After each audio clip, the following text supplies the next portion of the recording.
Bonjour à toutes, bonjour à tous. Je suis en présence des étudiants pour une révision, pour un examen en microéconomie et surtout en rapport avec le comportement du consommateur. Donc nous allons nous intéresser à une évaluation, à un devoir qui est déjà tombé et nous allons le corriger ensemble en sachant que vous aurez normalement la même chose. Donc on va essayer de traiter une fonction d'utilité de type 4x au carré, y au carré. Donc c'est ça notre fonction d'utilité. Et il est accompagné de contraintes budgétaires. On va essayer de répondre à plusieurs questions. Donc le sujet que vous avez, qui va nous servir de support pour la révision. Donc vous l'avez, donc je vais juste le présenter. Dans le cas d'une fonction d'utilité de la forme u f de x, y égale 4x au carré, y au carré, et d'une contrainte budgétaire avec un revenu de 1000 euros, le prix de x c'est 50 euros et le prix de y c'est 40 euros. À partir de ces données, nous allons répondre aux questions suivantes. La première, on vous demande d'établir l'équation du budget. D'accord? La deuxième, on vous demande de déterminer les quantités x et y demandées à l'optimum en faisant appel à la méthode du TMS, taux marginal de substitution. D'accord? Troisième question. Déterminer les quantités x et y demandées à l'optimum en faisant appel à la méthode de Lagrange. Après avoir utilisé la méthode de Lagrange, on vous demande de déterminer, de calculer le multiplicateur de Lagrange et de le commenter. Cinquième question. On vous demande de calculer le niveau d'utilité maximale obtenu à partir des x et y qu'on a trouvés. Sixième question, établissez les fonctions de la demande et de x et de y. Et enfin, on vous demande de représenter graphiquement la courbe d'indifférence et la droite du budget. Voilà les questions que vous risquez d'avoir et vous devez les maîtriser. Donc on va essayer de faire question après question, d'accord, en faisant la correction de ce devoir, de cette évaluation que vos collègues ont déjà eue. Alors, nous avons notre fonction devant nous, 4x au carré, y au carré. Et nous avons un revenu de 1000 euros, nous avons un prix de 50 euros et de 40 euros. Donc il faut savoir que la fonction d'utilité que vous avez devant vous, là c'est la forme 4x au carré, y au carré, ça peut être 4xy, ça peut être xy, ça peut être 2x plus 4y. On s'en fiche de la forme. Ce qui nous intéresse, c'est à quoi ça sert. Et bien cette fonction d'utilité qu'on appelle fonction d'utilité, elle nous permet de déterminer toutes les combinaisons x et y qui permettent au consommateur d'être satisfait. Est-ce que vous comprenez ça? Je reprends. Vous devez choisir, vous devez acheter, vous avez une somme d'argent qu'on appelle budget. Ici, c'est 1000 euros. Imaginons que je vous donne 1000 euros. OK? Et vous devez aller faire vos courses. Et vous devez obligatoirement dépenser les 1000 euros. Vous devez acheter deux produits, X et Y, obligatoirement les deux produits avec 1000 euros. La question est, combien de quantités vous allez acheter de X et de Y en dépensant les 1000 euros? D'accord? Pour cela, il faut connaître d'abord le prix de X et le prix de Y. Donc le prix de X est 50 euros, le prix de Y 40 euros. Si vous devez aller acheter, je vous dis, du lait et du pain, voilà. Vous savez que vous avez un budget, vous avez 50 euros sur vous. Vous rentrez dans le magasin, vous devez acheter du pain et du lait. D'accord? Combien de pain vous allez acheter et combien de litres de lait vous allez acheter? Vous allez me dire, vous pouvez prendre 20 litres de lait et le reste en pain. Vous pouvez prendre 30 pains et le reste en lait. Vous ne savez pas la quantité que vous voulez. Mais qu'est-ce qui vous aide à prendre cette décision? D'abord, c'est votre bien-être. Qu'est-ce qui vous satisfait? Si vous avez des invités à la maison, pour le petit déjeuner, vous savez, il faut tant de lait, tant de pain. Donc vous allez essayer de combiner combien de pain, combien de lait je dois acheter en sachant que la quantité que vous allez acheter, ce sera la meilleure possible. D'abord, vous allez respecter votre budget, l'argent que vous avez dans la poche. Vous ne pouvez pas dépenser plus. Imaginons que vous avez 50 euros. Vous ne pouvez que dépenser 50 euros. Et deux, vous allez vous appuyer sur le prix du litre de lait et le prix du pain. Et à partir de là, vous allez jongler sur la quantité de pain et de lait. Vous comprenez ça? Oui. Oui? Et c'est exactement la même chose quand on fait X et Y. Vous avez cette fonction-là qui vous permet d'établir la quantité de X et de Y à acheter, à consommer, en sachant que vous avez un budget de 1000 euros et en connaissant le prix de X, le prix de Y. Maintenant, on va trouver la combinaison maximale X et Y qui vous apporte la meilleure satisfaction possible. C'est bon? Attention, les 1000 euros là doivent être entièrement dépensés pour acheter X et Y. Bien. Alors, nous allons essayer de répondre aux questions d'une manière naturelle, on va dire. Et si vous n'arrivez pas à comprendre, arrêtez-moi à tout moment. C'est bon? Alors, la première question. La première question, on nous demande d'établir l'équation du budget. L'équation du budget, c'est la forme. R égale prix de X multiplié par la quantité de X plus le prix de Y multiplié par la quantité Y. C'est bon? Ça, c'est le budget R. Là, c'est le prix de X multiplié par la quantité de X plus le prix de Y multiplié par la quantité de Y. Je remplace. Donc, j'ai 1000 euros égale 50X plus 40Y. C'est bon? Et c'est ça, tout simplement, l'équation du budget. Avec 1000 euros, je peux acheter une certaine quantité de X dans le prix unitaire est 50 euros et une certaine quantité de Y dans le prix unitaire est 40 euros. C'est bon? Pas de question là-dessus? L'équation du budget? Donc cette équation du budget, je vais l'écrire là. Voilà, je vais remplacer ce que j'ai mis là par l'équation du budget. Donc là, je mets sous contrainte budgétaire, 50x plus 40y égale 1000. Voilà. Bien. La première question, voilà, c'est fait. C'est tout ce qu'on attend de vous. Et cette équation d'à droite, vous allez voir, ça va nous servir dans tous les calculs qu'on va faire, y compris plus tard à la fin de la représentation graphique. Je passe à la deuxième question. Alors la deuxième question, qu'est-ce qu'on nous demande? On nous dit déterminer les quantités X et Y demandées à l'optimum en faisant appel à la méthode du TMS. Alors méthode TMS. TMS, c'est taux marginal de substitution. Hein. Taux marginal de substitution. Qu'on appelle TMS.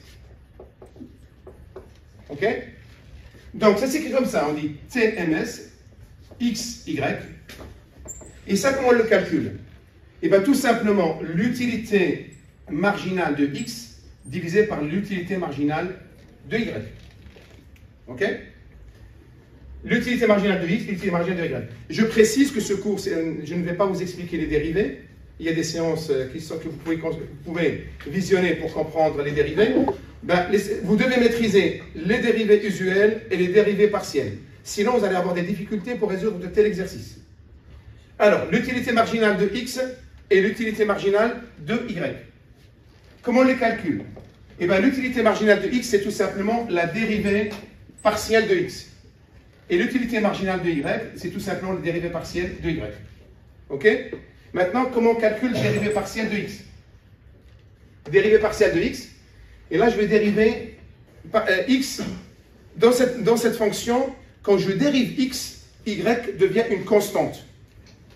Quand je dérive X, Y devient une constante. Donc, ça veut dire que 4Y au carré ne bouge pas, mais je ne dérive que X au carré. Du coup, j'aurai quoi? 4Y au carré multiplié par 2X. D'accord? Ça fait 4Y au carré multiplié par 2X. Ça, c'est une constante, ça ne bouge pas. Mais X au carré, quand je le dérive, ça devient 2X. Et je développe ça, ça devient 8XY au carré. Donc c'est 8XY au carré. Divisé par. Maintenant, je dérive Y, dérivée partielle de Y. Quand je dérive Y, X devient une constante. Donc, X constante, c'est-à-dire que 4X au carré ne bouge pas, mais je vais dériver seulement Y carré qui devient 2Y. Et là, je mets dans l'ordre, ça devient 8x au carré y. Et je l'écris là. 8x au carré y. Je vais simplifier maintenant. Je peux simplifier. D'accord? Le 8 et le 8, donc on va les simplifier. Hop, ça part. Il me reste x, je peux simplifier par en bas. Donc, il y aura le x au-dessus s'enlève, il ne restera que x en bas. Et pareil, y, je peux simplifier, il ne restera plus que y au-dessus. Et j'arrive à ça. Y égale x. Ça, c'est exactement ce qu'on appelle le TMS. Si on vous demande de calculer le TMS, le taux marginal de substitution x, y, c'est exactement ça. C'est bon? Mais je n'ai pas répondu à la question encore. Hein. La question, c'est déterminer les quantités x et y demandées à l'optimum en faisant appel à la méthode TMS. Déterminer les quantités x et y optimales. Qu'est-ce que je fais? Je vais résoudre juste ça. Je dois faire TMS x y égale prix de x divisé par le prix de y. Tout simplement. Mais comme le TMS, je l'ai déjà calculé, là, j'ai écrit, regardez, je fais y divisé par x égale prix de x. Le prix de x, c'est 50, divisé le prix de y, 40. Donc j'ai y divisé par x égale 1,5. C'est 1,25. 1,25. Vous calculez avec moi comme ça, voilà. Ça évite de commettre des erreurs. Voilà. 1,25. D'accord? Je développe là. Ça veut dire que y égale quoi? Égale 1,25x. D'accord? J'arrive à ça. Y égale 1,25x. Mais là, je vais avoir un système là. Je peux créer un système, oui. Pourquoi vous avez enlevé les 8? J'ai simplifié. Les 8. 8 au-dessus, 8 en bas, je simplifie, comme ça je les enlève, c'est pour faciliter. Simplifier. Ok? Je suis là. Là, quand j'arrive à ça, là j'ai un système. Je peux créer un système. Regardez. Je peux créer un système comme ça. J'ai d'abord y égale 1,25x. D'accord? Et l'autre, je vais reprendre l'équation du budget. L'équation du budget, c'est 50x plus 40y égale 1000. J'ai la première ligne et j'ai la deuxième ligne. Vous voyez? Première, deuxième ligne. Et bien regardez ce que je fais. Là, y égale 1,25. Donc je vais la remplacer dans la deuxième ligne. Regarde, je fais 2 comme ça. Et je fais 50x plus 40 multiplié par 1,25x égale 1000. Vous voyez? Et bien ça, je vais avoir 50x plus si je fais 40 fois 1,25. Combien vous trouvez? Vous avez trouvé 50. Vous pouvez vérifier? 40 fois 1,25. Donc 40 fois, ça fait 50x aussi. Égale 1000. Donc du coup, on a 100x égale 1000. Donc x égale à quoi? 1000 divisé par 100, ça fait 10. Ben j'ai trouvé déjà 10. Voilà, j'ai trouvé 10. D'accord? Ben maintenant que j'ai ça, regardez le 1 là où j'ai là, le 1. Il suffit de remplacer x par sa valeur et j'ai y. Et là je fais comme ça, regardez. Sachant que y égale 1,25x, d'accord? Sachant que y égale 1,25x, donc y égale 1,25 multiplié par les 10 là. Et je trouve y égale 12,5. Et ben voilà, j'ai répondu à la question. J'ai trouvé x égale 10 et y égale 12,50. Donc, la quantité maximale qui permet au consommateur d'atteindre l'utilité maximale grâce à la fonction d'utilité et l'équation du budget, c'est 10x et 12,5y. Et là, vous avez répondu à cette question qui est la deuxième question. Des questions là-dessus? Est-ce que vous comprenez ce que je fais? Oui, monsieur. C'est bon? Bien. Eh bien, je peux effacer? Non, 2 secondes.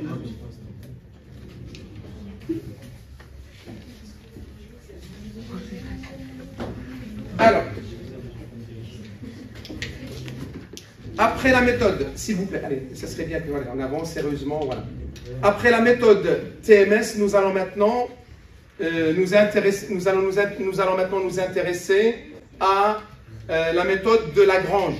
D'accord? La méthode de Lagrange. Donc c'est la troisième question. La méthode de Lagrange. Bien. La méthode de Lagrange, il faut déterminer la fonction de Lagrange. Vous ne comprenez pas? Non. Donc, il faut déterminer la fonction de Lagrange. La fonction de Lagrange, c'est L. Alors, je vais ces méthodes de Lagrange. Alors, la première chose, c'est qu'il faut déterminer la fonction de Lagrange que je vais noter L. L, ça veut dire la fonction de Lagrange.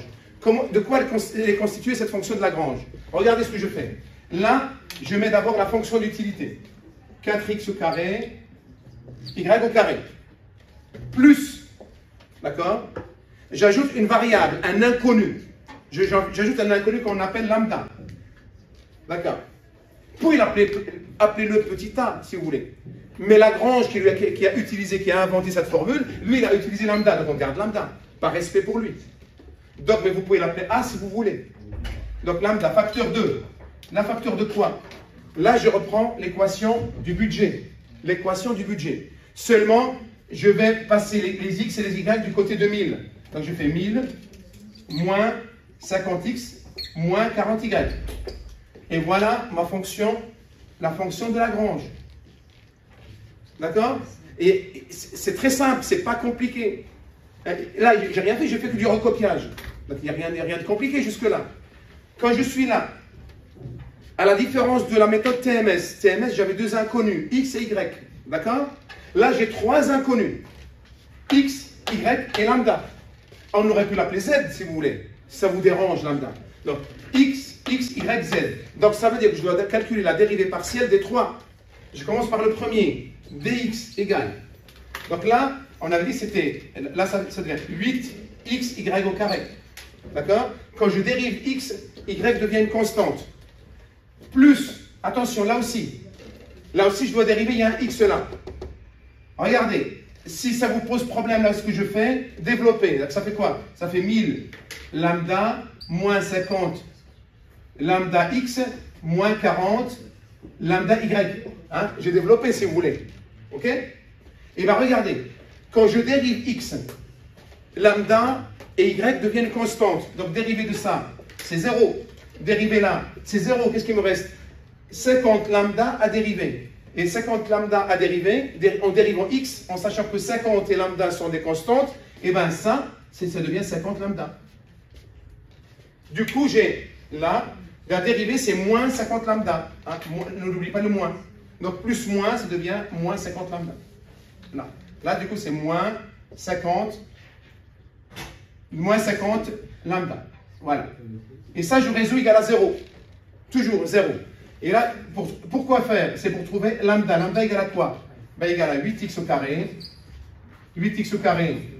8xy au carré divisé par 50. Et lambda égale à quoi? Donc, si le résultat directement. Donc, alors, là, je vais trouver, si vous voulez, si je dois simplifier, je mets directement le résultat, et bien ça fait x, y au carré divisé par 6,25. Attendez, si vous voulez garder ce résultat-là sans simplifier, c'est votre droit, vous pouvez le faire. Hein? Vous pouvez garder lambda égale 8xy au carré divisé par 50, hein? Vous pouvez le faire. Mais moi, je préfère simplifier comme ça. C'est bon? J'ai trouvé lambda là d'après quand j'ai dérivé x. Maintenant, je dérive y. Dérivée partielle de y. Donc, quand je dérive y, x devient une constante. Donc, ça fait 4x au carré. Y moins, là c'est une constante dérivée 0. X 0, il me reste moins 40 lambda. Et je résous ça égal à 0. Et je développe ça, et je trouve que lambda égale 4x au carré y divisé par 40. Oui. Pourquoi c'est pas 4xy au carré et c'est x. Comment ça? Là? Pourquoi c'est pas 4xy? Là, c'est 8. Là. Parce que c'est divisé. Là, non, c'est 8. Là, je me suis trompé. Là, oui, c'est 8. D'accord. Donc, c'est. Je dérive y. Donc, ça fait 2y. 2y pour 4x au carré. Ah, oui. ça fait 8x carré y. Oui, merci. Donc là, c'est 8xy. En m'interpellant, en fait, il y avait une petite erreur. Grâce à toi, voilà, on a remédié à la situation. Tu peux être content de toi. Bien, je continue. Lambda égale 4x au carré, y divisé par 40. Et monsieur, Oui, c'est pas 8 plutôt. la 8 là, c'est 8 là. Merci. Grâce à vous, on peut avancer avec sérénité. Très bien. Ben, je vous remercie. Bien. Alors, je simplifie ça, et là, je simplifie, ça devient x au carré, y divisé par 5. Vous voyez? Ça, c'est lambda. Ok? Deuxième lambda. Je dérive maintenant lambda maintenant.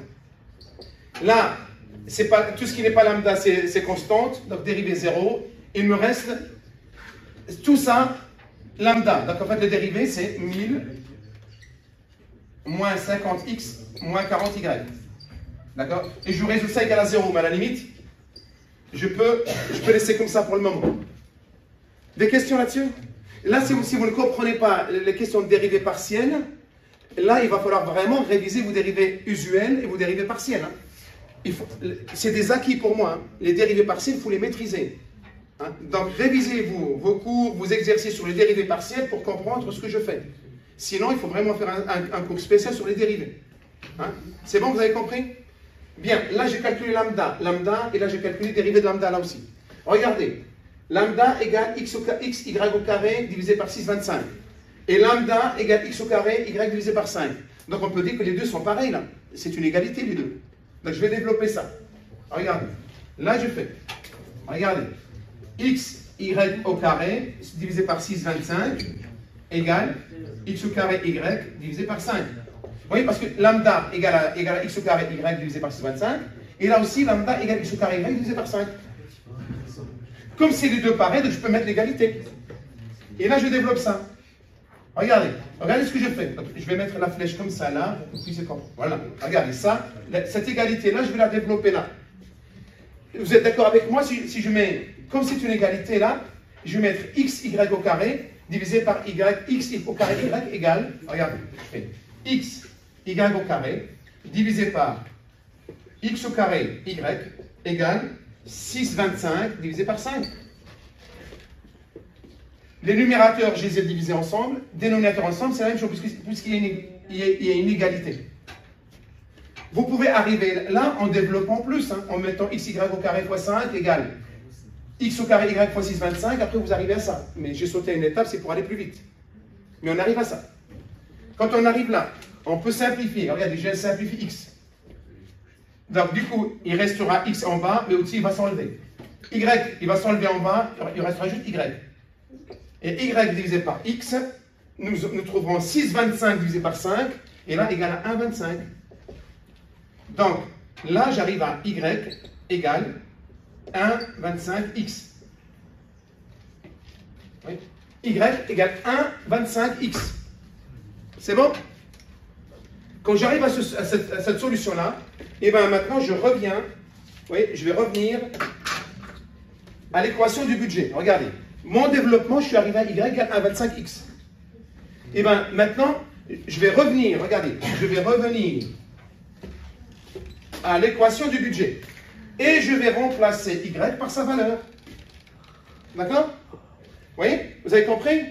Donc maintenant je fais cette flèche-là, vous avez compris? Et bien, regardez, si je remplace, ça fait quoi? Ça fait 1000 moins 50x moins 40 multiplié par 1,25x.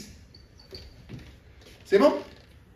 Et si je développe tout ça, et là ça fait quoi? Regardez, 1000 moins 50x. Et 40 fois 1,25, ça fait combien? Ça fait 50x. Du coup, je vais trouver 1000 moins 100x égale 0. C'est bon? Et là, je développe ça et je trouverai que 100x égale 1000. Donc x égale 10. X égale 10. Parce que x égale 1000 divisé par 100. Vous voyez, c'est toute une question de déduction. Et maintenant que j'ai trouvé x, en fait, je suis en train de faire des allers-retours, en fait, là. Et bien, regardez.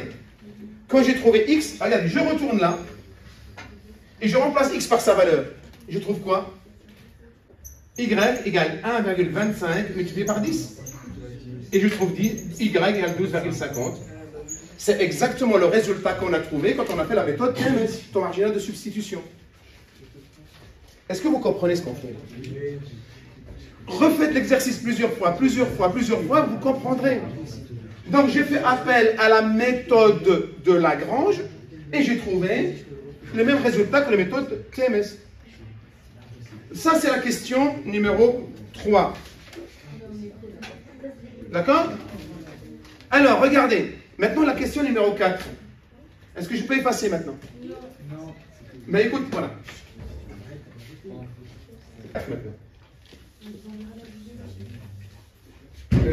Alors.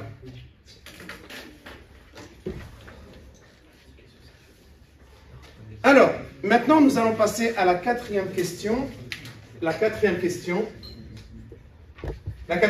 c'est, on nous dit, quel est, déterminer le multiplicateur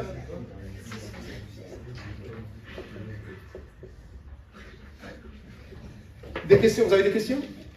Non? Alors, le multiplicateur de Lagrange. Alors, regardez, la question numéro 3, on a trouvé x et y d'après la méthode de Lagrange. Et pour trouver la méthode de Lagrange, rappelez-vous ce qu'on a fait là. Je n'ai pas effacé exprès. Regardez là.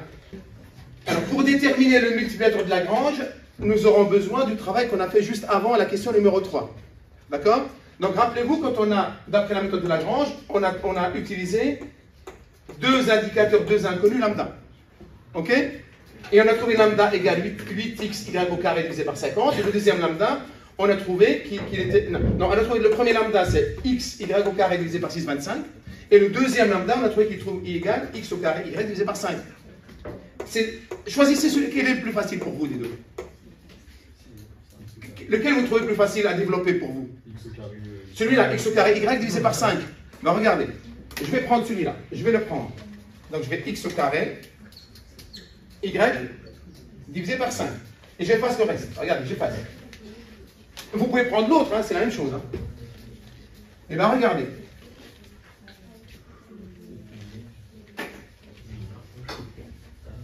Alors, c'est le lambda qu'on a trouvé, d'accord? X au carré y égale à 5. Rappelons-nous, donc on a trouvé que x égale à quoi? Dites-moi, x égale à quoi? On a trouvé x égale à quoi? 10. Y égale à quoi? 12,5. Et bien regardez, remplacez x par sa valeur, y par sa valeur, on trouve lambda égale 10 au carré multiplié par 12,50 divisé par 5.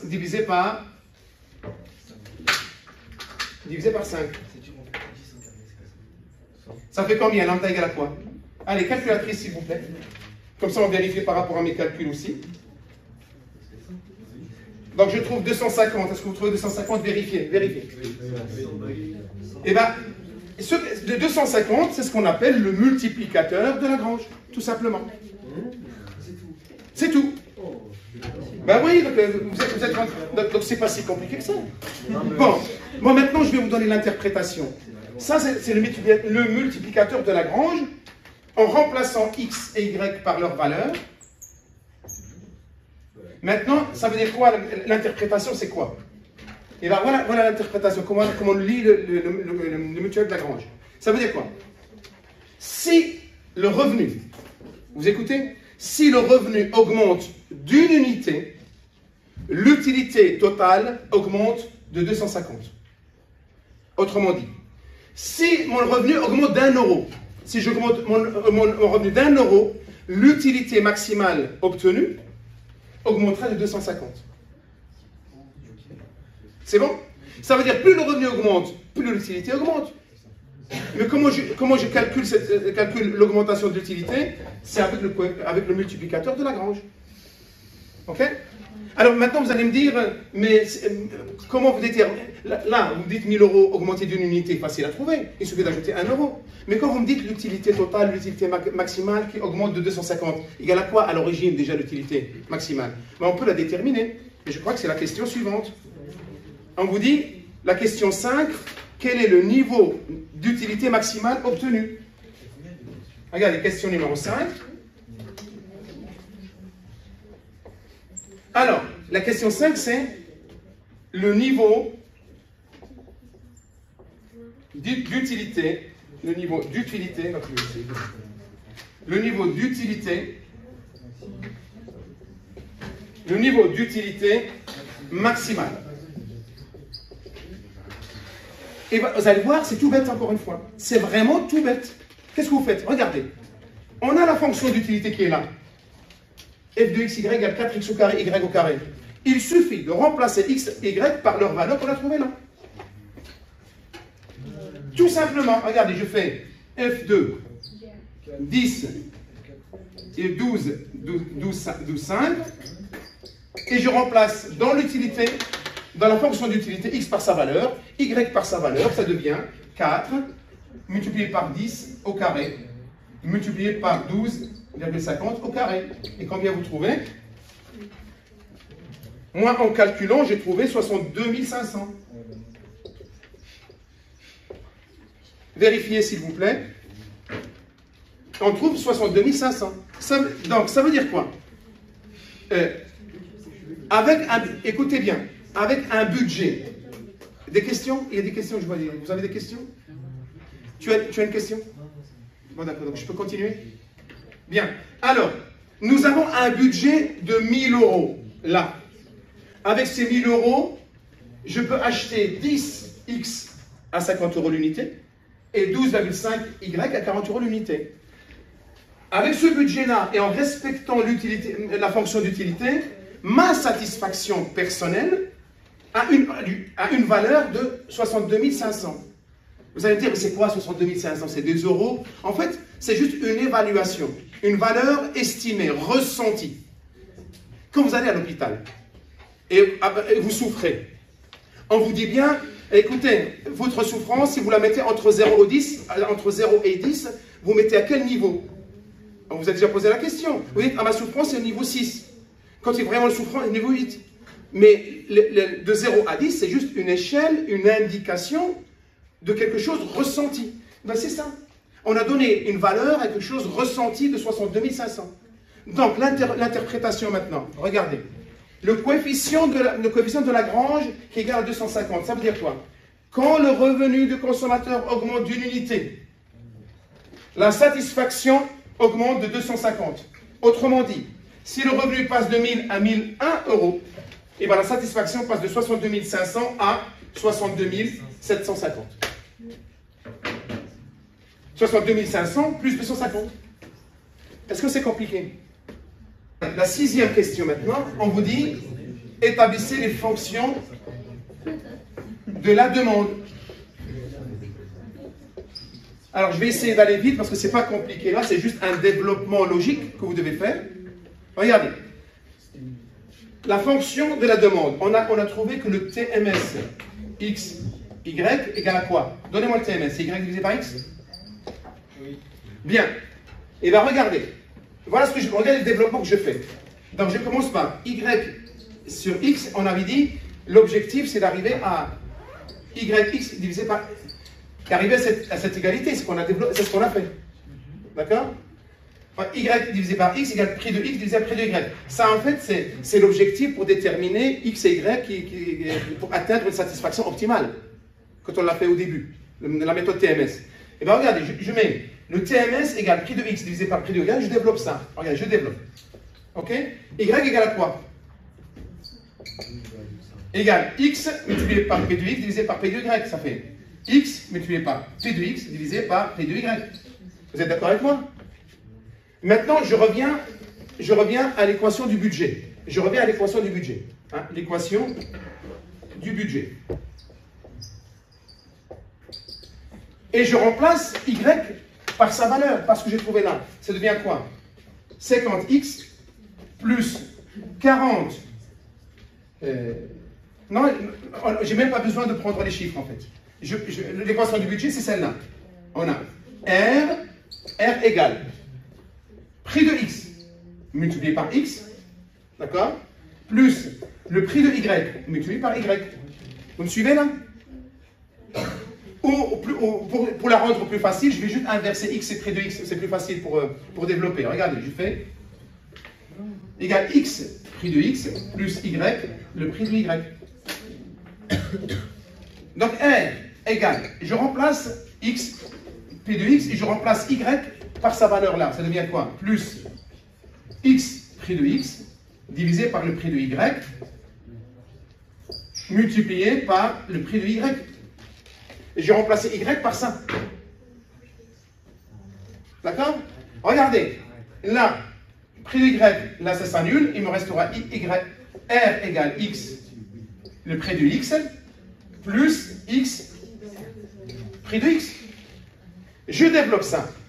Ça me donne R égale 2X, prix de X. D'accord? Et du coup, là, X égale à quoi? X égale R divisé par 2 prix de X. Et ce que je fais là, c'est ce qu'on appelle la fonction de la demande de X. C'est le prix de la fonction de la demande de X. Pour vérifier si c'est juste, qu'est-ce que je fais? Regardez, je remplace R par sa valeur. Qu'est-ce qu'on trouve? 1000 divisé par 2 fois. Quel est le prix de X? C'est 50. Combien on trouve? 1000 divisé par 100. On trouve que X égale à 10. Et c'est exactement ce qu'on avait trouvé quand on a développé X et Y. C'est une façon pour vérifier si mon calcul est juste ou pas. C'est bon? Le même raisonnement, je vais le faire pour la fonction de la demande de Y. Seulement là, au lieu de chercher Y là, je vais chercher X. Donc je vais effacer, d'accord, pour trouver X et trouver la fonction de la demande de Y. Des questions? Là, c'est juste un développement logique. Il n'y a pas de piège, encore une fois. C'est juste qu'il faut savoir développer de manière logique. Voilà, et normalement, vous arrivez à votre fonction de demande. Alors regardez, j'efface là. Je vais effacer là. Hop, voilà. Allez, hop.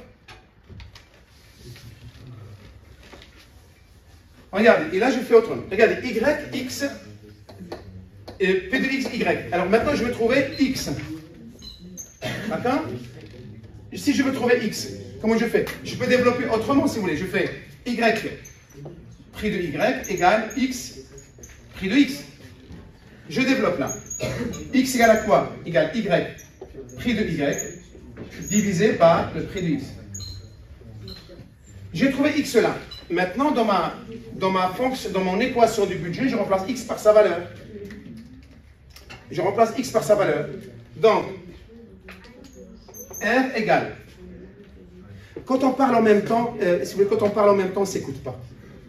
Alors, si vous avez des questions, posez-les. Mais voilà, mais comme ça, on peut avancer dans le calme. Merci. Bien. Oui? Une question? Merci. Alors, R, le revenu égale X, prix de X égale Y, prix de Y.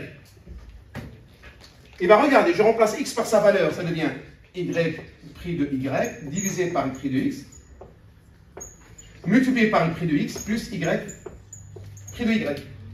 Là, je simplifie, il me reste Y égale Y, prix de Y, plus Y, prix de Y, ce qui veut dire que R égale 2Y, le prix de Y. Et là, je peux développer, et là, je trouve Y égale R divisé par 2, le prix de Y. Et j'ai trouvé, et là, j'ai trouvé la fonction de la demande de Y.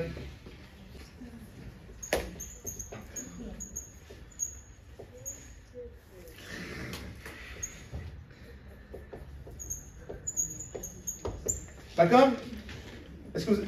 Je répète encore une fois, c'est juste un raisonnement logique qu'il faut respecter, et normalement, il n'y a pas de souci. Ok? Et là, j'ai répondu à la 6e question. Pour vérifier si c'est juste là, je remplace R par sa valeur, 1000, divisé par le prix de Y, 40, 1000 divisé par 80, et là, je trouve Y égale 12,5. C'est ce qu'on a trouvé quand on a calculé X et Y. Rappelez-vous, dans la méthode de TMS et la méthode de Lagrange. Des questions? Non? Et bien, si on a pas de questions, on passe maintenant à la dernière question, c'est la courbe d'indifférence et la droite du budget qu'on doit tracer, enfin, représenter dans un même graphique. Nous arrivons maintenant à notre dernière question, la 6e question, et là, on vous demande représenter la courbe d'indifférence et la droite du budget sur un graphique. Bien. Alors pour ça, pour la courbe d'indifférence, donc la 6e question. Courbe d'indifférence et droite du budget. Alors d'abord, pour la courbe d'indifférence, nous avons besoin de la fonction d'utilité qui est là. Mais on va mettre égal à l'utilité maximale qu'on a trouvée quand on a trouvé tout à l'heure. Si vous l'avez noté, normalement, on met f de x, y égale 4x au carré, y au carré, est égal à 62 500. Vous voyez? Il faut mettre, on met le résultat de 62 500. Comment j'ai trouvé les 62 500? J'ai remplacé x par 10 et y par 12,5. C'est les deux résultats qu'on a trouvés. Et là, il me faut des points. Il me faut des points pour tracer ma courbe. Il me faut des points. Et regardez, je vais prendre quelques points. Je fais comme ça. X, Y. Et je vais prendre quelques points. Donc si x égale à 5, je trouve 25. Si je remplace x par 5, on trouve y égale 25. Si x égale à 10, y égale 6,25. Si x égale à 20, y égale... attendez. Si x égale à 10, plutôt, je trouve 12,5, c'est normal, c'est ce qu'on a trouvé dans nos calculs. Si x égale à 20, si vous remplacez x par 20, y, vous allez trouver y égale 6,25, à peu près. Et si vous dites x égale à 30, si vous remplacez x par 30, vous verrez que y égale 4,17. J'ai assez de points pour tracer ma courbe. Maintenant, la droite du budget. Droite du budget. Donc, regardez, j'ai 50x. J'ai 50x plus 40y égale 1000. Là, pareil, il me faut 2 points seulement pour la droite. Regardez comment on fait pour tracer la droite du budget. Quand x égale à 0, y égale 1000 divisé par 40. Quand x égale à 0, y égale 1000 divisé par 40. Normalement, y égale 25. Maintenant, quand y égale à 0, x égale 1000 divisé par 50. Donc ça fait 20. J'ai mes 2 points pour tracer ma droite. Eh bien, écoutez, j'ai tout maintenant pour tracer ma courbe d'indifférence et ma droite du budget. Donc, je vais essayer de faire la courbe là. Donc, vous avez compris que je n'ai pas de tableau millimétré. Je vous montre juste comment on fait. Mais normalement, si vous avez Excel ou si vous avez une feuille millimétrée, c'est très facile pour le faire. Donc, au-dessus, je vais graduer par 5. 5, 10, 15, 20, 25, 30, 35. 5, 10, 15, 20, 25, 30. Vous m'arrêtez si vous ne comprenez pas, encore une fois. Et en bas, je vais graduer par 5 aussi. 5, 10, 15, 20, 25, 30. 5, 10, 15, 20, 25, 30. Alors, regardez. Je commence d'abord par la droite du budget. La droite du budget. Je commence par la droite du budget en premier. Si x égale à 0, y égale à 25. Donc, c'est là. D'accord? Maintenant, si y égale à 0, x égale à 20. C'est là. Et bien, je trace ma droite. Et celle-là, ça s'appelle la droite du budget. C'est-à-dire que je ne peux pas dépenser plus. C'est-à-dire tout ça, je peux l'acheter là. Je peux acheter des combinaisons de y et de x. Avec ce budget, je peux acheter maximum 25y et 20x. Et tout se trouve là. D'accord? Maintenant, quelle est la quantité optimale? Eh bien, c'est la courbe d'indifférence qui va me le permettre. Regardez. Je vais représenter maintenant la fonction d'utilité. Là-dedans, quand x égale à 5, y égale 25, à peu près là. Quand x égale à 10, y égale à peu près 12, là. Voilà. Quand x égale à 20, y égale 6,25. Voilà, à peu près là. Et quand x égale à 30, y égale à 4,5. Voilà, à peu près là. Et j'ai tout pour tracer ma droite maintenant. Regarde, ma courbe plutôt. Regardez, je la trace maintenant, ça fait à peu près. Bon, elle vaut ce qu'elle vaut. Hein.